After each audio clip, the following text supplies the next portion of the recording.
Cues de mig centenar de persones just abans que s'obrissin les portes del carrer del Vals. Manresans i manresanes estaven ansiosos per entrar a l'inframón.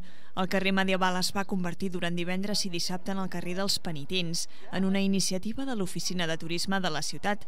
Un cop a dins del centre d'interpretació, el professor Schulz donava la benvinguda als assistents.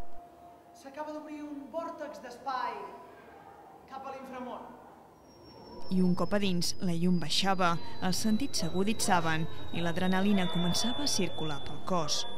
Els sorolls per si sols ja esgarrifaven, plors de criatura, sons roncs i música d'aquelles de pel·lícula de por que comença a preparar el terreny per l'ensurt final.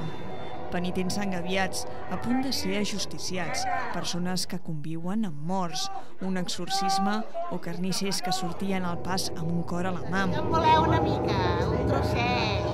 Entre tant de personatge tenebrós, els visitants tenien, però, una missió: trobar 7 pedres que havien de recollir de cadascun dels 7 grifons, els animals monstruosos que habitaven el carrer medieval. Aquestes pedres eren la clau de sortida que els permetria sortir del terrorífic passatge. Els crits d'esglai es van deixar sentir per tot el barri antic. 300 persones divendres i 300 més dissabte van desfilar pel reconvertit carrer del Vals cada 5 minuts en grups de 15 persones, cosa que va fer que la visita fos prou àgil i que, tret de la inicial, no es formessin grans cues. Canalla la justa, per no dir poca.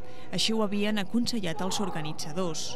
I és que el recorregut per aquest passatge del terror va ser com a poc això, terrorífic.